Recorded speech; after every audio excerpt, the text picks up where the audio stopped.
이제 우리는 하박국서의 이 결론 부분에 와 있습니다. 하박국서는 하박국의 질문으로 시작을 했습니다. 하나님이 정의로우시다면 어찌하여 이 악한 유다의 불의와 강포를 보고만 계십니까? 그 악인들을 심판하지 않으십니까? 언제까지 주님은 침묵하시겠습니까? 그는 질문합니다.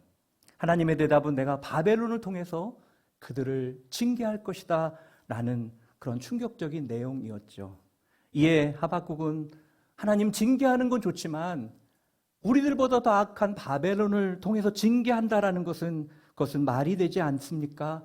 라고 하나님께 반문합니다.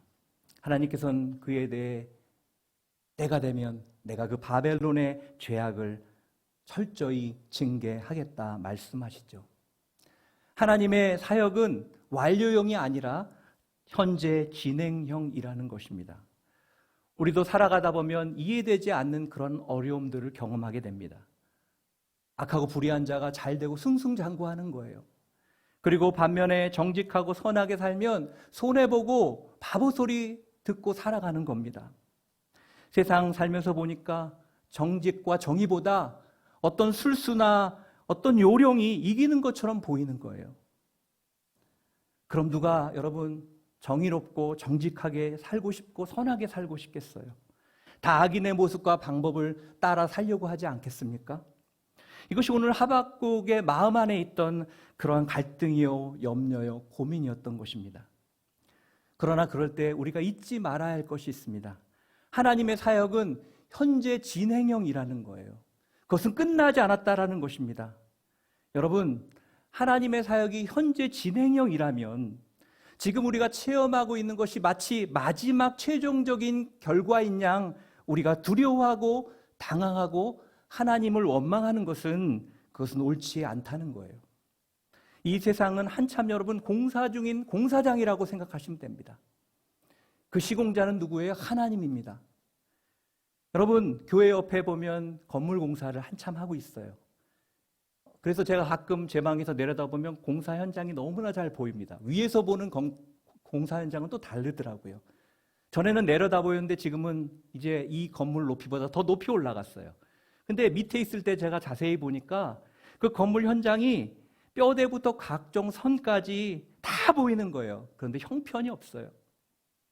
철근이 다 삐져나와 있고, 그리고 시멘트 벽은 초라하게 보이고, 그리고 널려있는 선들은 뒤죽박죽인 것 같고 그냥 흉한 거예요. 그런데 여러분, 지금 이 모습을 보고 이 건물을 추하다고 평가하는 사람은 아무도 없습니다. 왜요? 아직 진행 중이기 때문에. 건물이 완성된 다음에야 온전한 평가, 야, 잘했다, 아름답다, 이래서 이렇게 만들었구나, 이런 평가를 할 수 있지 않겠습니까? 하나님의 역사도 마찬가지예요. 우리가 하나님께서 이 역사를 진행 중이라는 그러한 사실을 기억할 때 우리는 말을 아끼고 그리고 근거 없는 원망을 자제할 수 있게 되는 거예요. 그 이유가 여기 있는 거예요. 하박국 선지자도 힘든 현실에 너무 집중하다 보니까 잠시 길을 잃고 하나님의 그 성품과 하나님의 일에 대해서 오해하고 의심했죠. 그러나 하나님의 응답을 통해 이것이 끝이 아니라 진행형임을 깨달을 때 그는 더 이상 하나님께 반문하지 않습니다.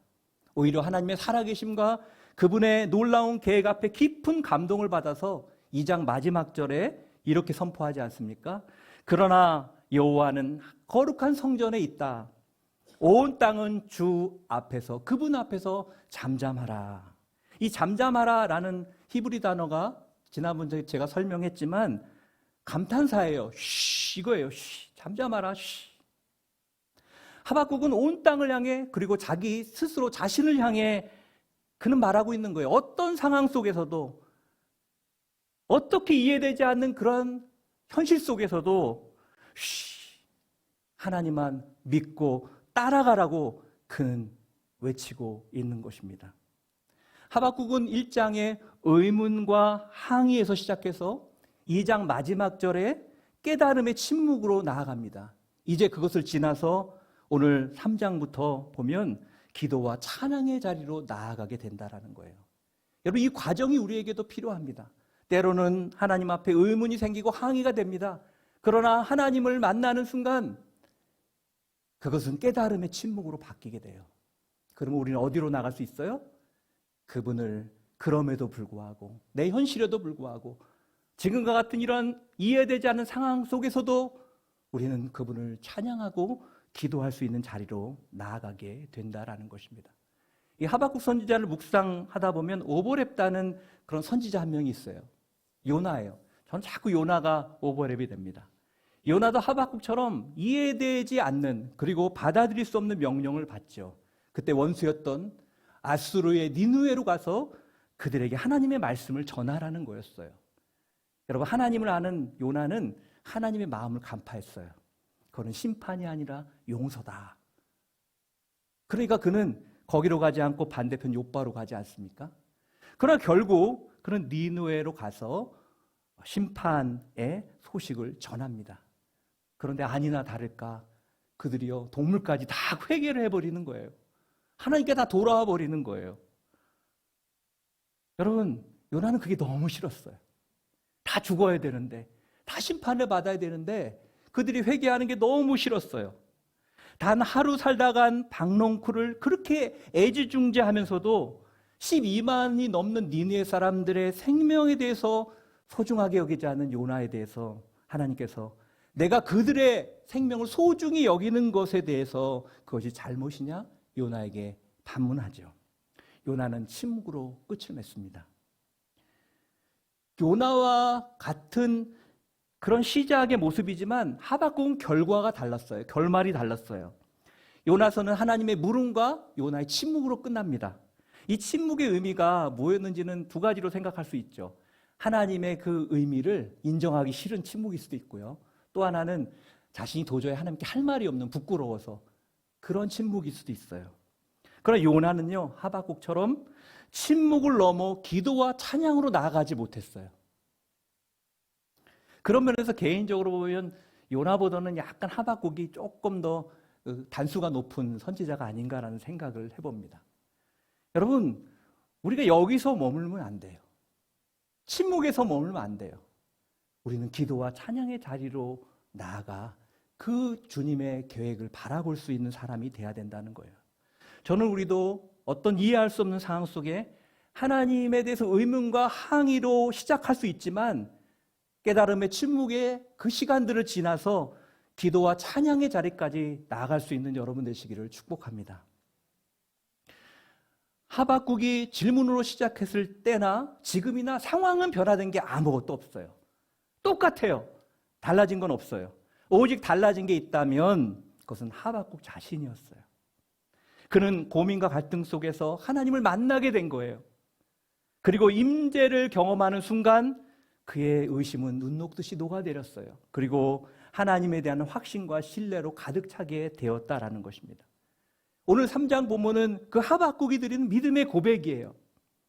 감사와 찬양을 노래로 표현한 것입니다. 그래서 오늘 3장은 노래요, 그리고 기도요, 시입니다.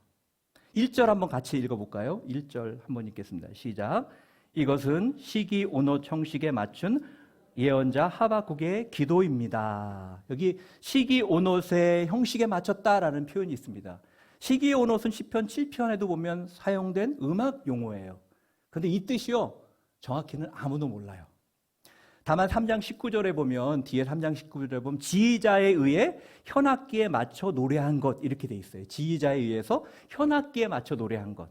이것과 연결해서 이 현악기의 명칭을 의미한 것이 아닌가, 이렇게 생각하는 분들도 있고, 히브리 어원에 따라서 사용해서 이건 뭐냐면 어떤 절제도 없이 그냥 흥겹게 빠르게 부르는 노래의 형식을 말한다라고 보는 분도 있습니다. 만약 이 시기오롯이라는 단어가 템포가 빠른 신나는 노래를 의미한다면, 그 형식을 의미한다면 이것은 굉장한 의미가 있습니다. 당시 여러분 어떤 때예요? 유다가 멸망하기 직전의 모습이었어요. 이때는 뭘 불러야 돼요? 애가를 불러야 돼요. 그런데 도리어 절제 없이 빠르게 신나게 부르는 이 노래를 부른다는 것 자체가 굉장한 의미를 가지고 있다라는 것이죠. 이것은 하박국의 시선이 지금 유다의 죄악되고 악한 현실로부터 미래 하나님이 이루실 회복의 소망으로 바뀌고 있다는 것을 보여주기 때문입니다. 이렇게 내일의 하나님의 회복의 희망, 소망을 바라보는 인생은요, 오늘의 현실의 아픔과 고통 속에서도요, 주님을 찬양할 수 있는 거예요. 때로는 이 찬양이요, 여러분 신나서만 찬양하는 찬양이라고 보시면 안 돼요. 아마 눈물 흘리면서 찬양일 수도 있어요. 앞으로 이루어질 일이 무엇인지 하박국은 알았기 때문에. 그것은 뭐예요? 유다의 심판이었잖아요.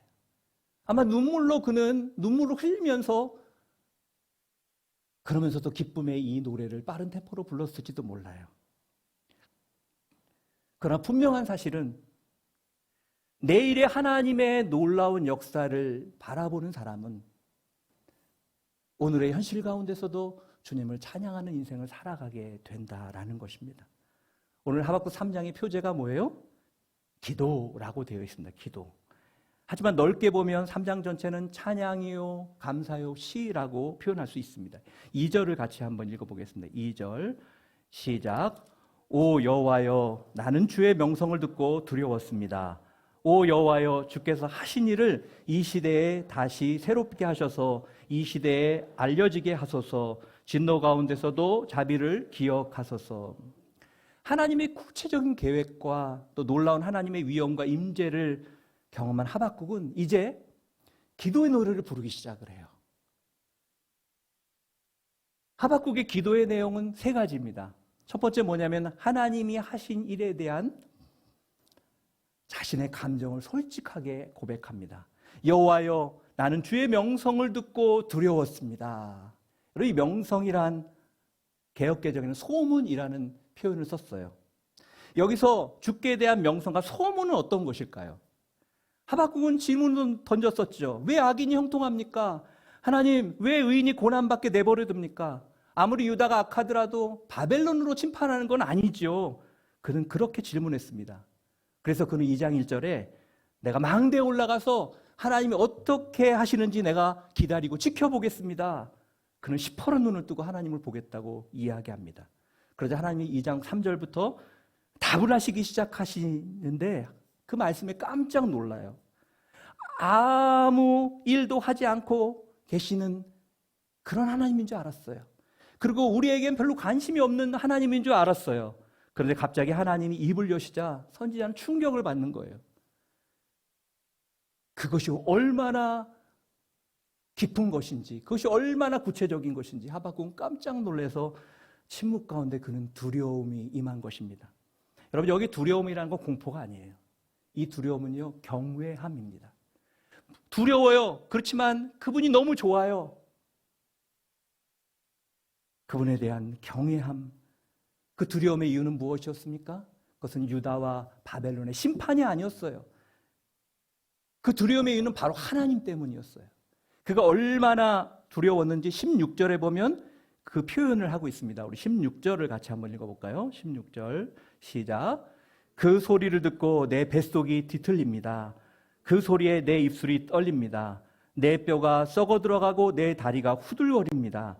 그러나 나는 우리를 침략하려고 오는 백성들에게 닥칠 재앙의 날을 조용히 기다릴 것입니다. 뭐라고 표현하고 있어요? 뱃속이 뒤틀리고 입술이 떨리고 뼈가 썩어 들어가고 다리가 후들거린대요. 여러분, 다리가 후들거린다는 표현을 얼마나 그 하나님의 임재와 그 말씀 가운데, 그 위험 가운데 그가 그걸 느꼈길래 다리가 후들거릴 정도로 그가 그랬을까요? 그동안 하박국은요, 하나님을 또 오해하고 있었어요. 정작 주님의 임재를 통해서, 그런데 그분의 큰 그림을 그가 보았을 때 그의 다리는 후들거릴 수밖에 없었다라는 거예요. 서 있을 수 없을 정도였다라는 것입니다. 그동안 그는 하나님은 왜 이 역사 속에 개입하지 않습니까? 불평했는데 그 반대였어요. 하나님은 여전히 역사를 주관하고 계셨고, 그리고 그 개입은 너무나 깊숙했고 너무나 구체적이었다는 거예요. 지난주에 살펴본 것처럼 유다의 불의를 보고 계셨고, 바벨론의 그 불의 하나하나를 그분은 보고 계셨고, 그리고 그 하나하나에 대해서 어떻게 심판하실지 말씀하시지 않으셨습니까? 하박국은 이 하나님의 명성과 계획을 듣고 두려웠고, 하나님은 자신이 평소 생각했던 그런 정도의 하나님이 아니라 그것과 비교할 수 없는 크신 하나님이라는 것을 깨닫게 되었을 때 경외함 가운데 그는 떨고 있었던 것입니다. 사랑하는 여러분, 여러분 삶 가운데 이 하나님과 대면했던 때는 언제입니까? 그리고 그때 여러분은 어떻게 반응하셨습니까? 하나님을 만났을 때, 그때 정말 하나님의 음성이 들려질 때 일어나는 반응은 두려움이라는 거예요. 이 경외함이라는 거예요. 여러분, 하나님의 임재 앞에서 여러분은 두렵고 떨려서 서 있지 못할 정도의 그런 모습을 경험한 적이 있으십니까? 이렇게 하나님이 어떤 분이 진짜 깨닫게 되면 이러한 놀람과 충격을 경험한 거예요. 여러분, 하나님이 우리가 누군지 모르기 때문에 함부로 하나님에 대해서 말하지만 정작 하나님을 제대로 만나면 손을 들고 그분의 임재 앞에 떨며 서 있을 수밖에 없다라는 것입니다. 여러분, 하나님 만난 사람들의 고백이에요. 하나님이 죄를 보여주시는데 1907년에 이 땅에 부흥이 있을 때 사람들은 벌벌 떨고 떼굴떼굴 굴렀어요. 자기의 모습이 얼마나 더럽고 악한지, 전에는 자기는 깨끗하다고 생각하고 살았고 자신은 그래도 저 사람들보다 좀 낫다고 생각하고 살았는데 하나님의 임재가 임하자 자신이 안에 있는 모든 것이 보이는데 너무나 두려워서 감히 고개를 들 수 없고 고개를 떨구고 떼굴떼굴 구르며 자신의 그 죄에 대해서 아파할 수밖에 없었다고 고백합니다. 수많은 지금도 하나님을 만나고 그분의 살아계심을 경험하는 사람들의 이것이 고백인 것입니다. 우리 예배 가운데, 우리의 기도 모임 가운데 이러한 경험이 필요합니다. 그렇지 않을 때 우리는 눈에 보이는 그런 상황만을 바라보고 살아가게 되고 결국 우리의 신앙생활은 1장의 하박국의 모습처럼 신앙은 있지만 신앙의 능력을 잃어버린 영적 무기력증 가운데 살아갈 수밖에 없다라는 거예요. 하나님은 오늘도 살아계십니다. 하나님은 오늘도 우리 가운데 경이로움을 드러내길 원하십니다. 저는 여러분 모두가 하박국이 경험한 awesome God, 이 경이로운 하나님, 멋지고 그리고 위대한 이 하나님을 만나실 수 있기를 바랍니다. 기도를 통해 자신의 감정을 솔직하게 고백한 하박국은 계속해서 2절에서 두 번째 기도합니다. 이 시대에 주의 놀라운 일을 다시 새롭게 행하여 달라고 기도합니다. 여기 중요한 것은 이 시대에 주의 일을 행하여 달라고 기도한 거예요. 여러분, 나의 생각과 나의 계획이 아니라 하나님이 계획하신 일이 이 시대에 이루어지게 해달라고 기도한 것입니다. 하박국은 1장에서 자신의 소원과 계획과 의도대로 자기의 원하는 대로 이루어지길 원했고 그것이 응답이라고 생각했어요. 하지만 지금 그의 생각은 완전히 변했어요. 그러나 하나님의 계획을 수용하기 위해서는요, 때로 우리는 인간적인 혼란을 감수해야 됩니다. 오늘 하박국이 이루어달라고 한 기도의 주의 일은 어떤 거예요? 거기에는 유다의 멸망이 포함되어 있어요. 하박국이 이게 얼마나 헷갈리겠어요. 하나님의 백성인데 여기에는 무엇이 포함되어 있냐면 하나님의 거룩한 성전이 회파되는 게 포함되어 있어요. 어떻게 거룩한 하나님의 성전이 무너질 수 있습니까? 혼란한 거예요. 여러분, 하나님의 뜻을 수용하기 위해서 때로는 인간적인 혼란함이 우리에게 오게 된다라는 거예요. 때로 우리가 신앙을 가지고 있지만 때로 이해하기 어려운 형태로 우리 상황과 환경 가운데 이렇게 막 그것이 우리에게 돌아올 때 이러한 혼란에 빠질 때가 있어요. 성경의 인물 중에 요셉의 삶도 그렇습니다. 요셉을 향한 하나님의 뜻은 분명했어요. 그것은 두 가지 꿈을 통해서 분명히 보여주셨습니다. 그러나 그것이 성취되는 과정은요, 얼마나 혼란스러운지 몰라요. 형들에게 미움받아 이집트로 팔려갈 때도, 또 보디발의 아내에게 모함을 당할 때도, 그리고 그 감옥에서 꿈을 해석할 때도, 그리고 꿈을 해석한 사람이 그 요셉을 까마득하게 잃어버릴 때도, 그 사건과 과정 가운데 하나님의 뜻이 도대체 무엇인지 참 알기가 어려워요.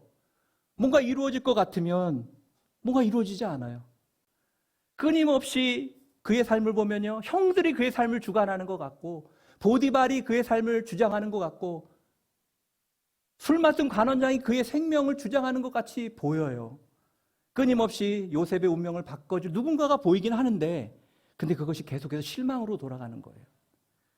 세상에서 우리가 느끼는 두려움은 무엇입니까? 우리를 향한 하나님의 뜻은 분명하지만 그것이 어떻게 이루어질지 우리는 잘 모른다는 거예요. 그리고 사람들과 세상의 힘이 마치 우리의 인생을 결정하는 것처럼 보이는 것이죠. 그러나 분명한 사실은 요셉의 삶도 그렇지만 우리의 인생은 세상이나 세상 사람들에 의해 결정되는 것이 아니라 하나님에 의해 결정된다는 거예요. 하나님의 손에 달려있다라는 거예요. 역사는 하나님의 계획대로 이루어집니다. 그러므로 당장 이해가 되지 않는, 그래서 혼란스럽다 할지라도 하나님의 뜻이 이루어지는 것이 온전한 축복이요 은혜임을 믿어야 합니다. 이것이 바로 믿음으로 살아가는 의인들의 삶임을 여러분 믿으실 수 있기를 바랍니다. 그래서 오직 의인은 믿음으로 말미암아 살 것이다 하박국은 선포한 거예요. 그러므로 하박국은 하나님의 일을 행하십시오라고 말합니다. 기도합니다.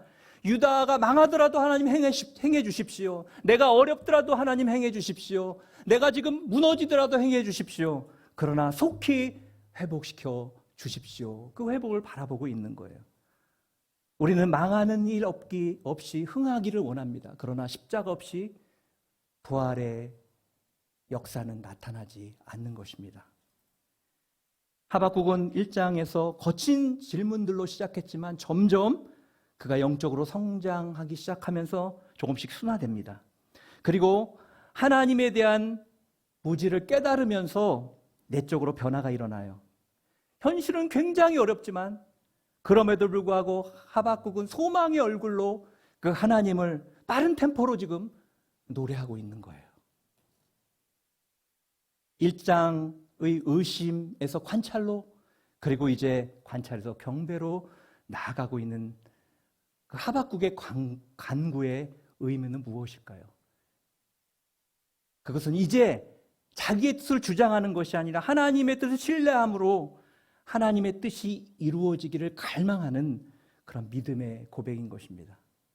이는 예수께서 겟세마네 동상에서 했던 그러나 내 뜻대로 하지 마시고 오직 아버지 뜻대로 행하십시오라고 드렸던 마지막 고백을 떠올리게 하죠. 저는 이 하박국의 고백이 저와 여러분의 고백이 되기를 축원합니다. 그리고 하박국 안에 나타난 이런 영적 성장이 우리 삶 안에도 나타나기를 축복합니다. 세 번째, 그는 이렇게 기도합니다. 진노 가운데서도 자비를 기억해 주십시오. 하나님이 심판하시면 살아날 인생이 없어요. 하나님의 진노는 하나님의 공의의 행함입니다. 하나님은 죄를 판단하고 그 죄를 묵과하지 않으시죠. 오늘 하박국은 죄를 부인하지 않아요. 하나님 앞에서 유대아도 바벨론과 별반 다르지 않다라는 것을 인정합니다. 그러나 그는 진노 중에라도 잊지 마시고 자비를 베풀어 달라고 기도합니다. 두렵고 떨리는 심판의 현장 속에서 어머니의 포근한 품을 연상케 하는 그런 은총을 그는 구하고 있는 거예요. 시편 103편 8절은 이렇게 말하고 있죠. 우리 103편 8절 같이 한번 읽어볼까요? 같이 읽겠습니다. 시작. 여호와는 자비로우시며 은혜로우시며 노하기를 더디하시며 인자하심이 풍부하시도다. 아멘. 그분은 자비하시고 은혜로우시고 노하기를 더디하시고 인자하심이 풍부한 하나님이다 라고 말합니다. 진노 중에 자비를 기억하소서라는 이 하박국의 기도가 이 나라와 민족을 위한 저는 우리의 기도여야 한다고 생각합니다. 여러분, 이 나라가 지금 어디를 향해 가고 있습니까? 도덕적으로 점점 소돔과 고모라와 같은 모습으로 변화되고 있어요. 그리고 하나님을 조롱하고 하나님의 창조 질서를 무너뜨리려고 하고 있습니다. 이념의 논쟁과 만몬과 성공이라는 이름 안에 자신이 우상이 되고 있는 이러한 세상 속에 우리는 살아가고 있습니다. 과거 역사를 보면 이러한 나라는 반드시 망했어요. 우리가 하박국과 같이 이 시대의 중보자가 돼서 하나님 진노 가운데서도 이 나라 이 민족을 긍휼히 여겨달라고 기도해야 하는 것입니다. 하나님께 범죄한 소돔과 고모라를 심판하실 때 아브라함의 중보기도는 롯의 가정을 구원하는 하나님의 자비의 통로가 됐어요. 이스라엘 백성이 광야에서 금송아지를 만들고 하나님을 반역할 때 이 모세의 기도는 하나님의 징계를 돌이키는 긍휼의 도구가 되었죠. 그리고 오늘 하박국의 기도는 하나님의 자비의 통로가 돼서 바벨론에 70년간 포로 생활을 했지만 이후에 이스라엘의 회복으로 하나님께서 응답해 주셨습니다. 우리 하나님은 당신의 백성들을 향하여 진노 중에라도 자비를 베푸시는 분이십니다. 그러므로 저는 이 기도가 나라 민족을 향한, 또 여러분의 자녀와 여러분의 가정과 여러분 자신을 향한 우리의 평생의 기도가 되기를 축복합니다. 우리가 전심으로 주님을 향해서 이 기도를 드린다면 하나님께서는 진노 중에라도 우리에게 긍휼을 베풀어 줄 줄 믿습니다. 기도를 마친 하박국은 이제 과거 역사 가운데 놀라운 구원을 행하셨던 그 하나님을 기억하고 찬양합니다. 이 3절부터 15절까지의 내용을 보면 되게 복잡합니다. 시적으로 표현했기 때문에 사실 이 내용이 정확히 뭔지는 알 수 없어요. 대략 추측할 수 있을 뿐입니다. 한마디로 요약하면 이거예요. 하나님의 역사적 현현입니다. 그분이 역사 가운데 들어오셨다는 거예요. 그리고 일하셨다는 거예요. 하나님은 역사 가운데 계획하신 일을 행하시는 분이라는 것입니다. 하박국은 자신의 역사 속에 경험한, 이스라엘 민족의 역사 속에 경험한 그 사건을 기초로 하나님의 임재를 시적으로 고백하고 있습니다. 우리 4절에서 6절 한번 읽어보겠습니다. 4절에서 6절 시작. 그분의 광채가 햇빛과 같았고 두 줄기의 빗줄기가 그분의 손에서 번쩍이니 그 안에 그분의 권능이 숨겨져 있었습니다. 재앙이 그분 앞서서 나갔고 전염병이 그분의 뒤를 따라 나갔습니다. 그분께서 멈춰 땅을 측량하시며 그분께서 바라보니 나라들이 떱니다. 영원히 변치 않는 산들이 무너지고 오랜 세월을 거친 언덕들이 무너져 버립니다. 그분께서 하시는 일들만이 영원합니다. 하나님께서 나타나는 그 초자연적인 그 임재를 표현하고 있습니다. 이것은 시내산에서 하나님이 임재하는 그 모습, 지진이 일어나고 엘리야에게 임했던 바람이 불고 바위가 깨지고 하는 그런 모습을 연상케 하죠. 그리고 이스라엘의 열 재앙 가운데 임했던 그런 어떤 전염병 같은 그런 것들을 우리에게 상기시켜 주죠. 중요한 건 하나님이 이스라엘 역사 속에 함께 하셨다라는 거예요. 그리고 3절에 보면 대만과 바란이라고 표현합니다. 여기 보면은 대만에서 오셨고 바란에서 거룩한 분이 오셨다. 이 말은 뭐냐면 이 대만이라는 곳은 에돔 지역이에요. 그리고 바란이라는 곳은 시내산 근처입니다. 이것은 무엇을 의미하냐면 광야에서 하나님이 이스라엘을 축복하셨던 곳을 의미하는 것입니다. 또 7절에 보면 구산이라는 단어가 나오죠. 7절에 한번 내가 공경에 처한 구산의 천막을 보았다라고 말합니다. 이 구산은 온니엘이 물리친 메소포타미아 왕 구산 미사다임을 연상케 해요. 그리고 또 미디안은 기드온의 300용사를 통해서 이스라엘을 구원하셨던 사건을 연상하게 합니다. 이 11절을 볼까요? 또 11절에 보면 이렇게 표현합니다. 빛처럼 나는 주의 화살과 번쩍이는 주의 창 때문에 해와 달이 하늘에서 멈춰 버립니다. 여호수아가 아모리 연합군과 싸울 때 이 태양과 달이 멈췄던 사건을 연상으로 보여주시죠. 역사적으로 하나님께서는요, 이스라엘에 함께 하셔서 애굽에서 그들을 구원해 주셨고 광야에서 그들을 안전하게 불기둥과 구름기둥으로 만나와 매출하기로 인도해 주셨고 적으로부터 보호해 주셨고 그리고 약속의 땅에서도 보호하고 계시는 분이라는 것입니다. 이 말은 늘 하나님께서 그분의 백성들과 함께 오셨다라는 거예요. 그리고 지금도 함께 하시고 또 앞으로도 함께 하시는 분이라는 것을 말해주는 것입니다. 이 본문의 동사를 좀 주목해 보면요, 3절에 보면 오셨으며 이래요. 그분이 오시는 분이라는 거예요. 또 6절에 보면 멈춰라고 우리말 번역은 되어 있는데 서서라는 거예요. 서서 있다라는 건 뭐예요? 사람이 어떨 때 서요? 뭔가를 하기 위해서 쓰는 거예요. 하나님이 역사하기 위해서 자신의 백성을 보호하기 위해서 서 있는 모습을 보여줍니다. 바라보며 이렇게 또 표현합니다. 6절에 바라보고 계시다라고 표현합니다. 8절에 보면 그분은 말을 타시다고 표현했고 9절에 보면 활을 꺼내서 활시위에 활을 걸었다라고 표현합니다. 근데 중요한 게 모두 주어가 누구예요? 하나님이에요. 하나님. 모두 하나님이 행동하신 거예요. 그럼 보신다는 건 뭐예요? 하나님이 역사를 다 보고 계시다는 거예요. 구체적으로 보고 계시다는 거예요. 깊숙이 보고 계시다는 거예요. 악인의 악을 보시고 의인의 고난을 보고 계시다는 것이에요. 그 불꽃 같은 눈앞에 가릴 수 있는 것, 숨길 수 있는 건 아무것도 없는 것입니다. 섰다라는 것은 그분이 일하겠다는 거예요. 적극적으로 움직이시겠다라는 것입니다. 그런데 무엇을 위해 일어나고 무엇을 위해 보고 그분이 무엇을 위해 서세요? 어떤 일을 행하세요? 하나님께서 궁극적으로 이루시고자 하는 일이 무엇이에요? 그것은요, 자신의 백성, 주님의 백성의 온전한 구원과 승리예요.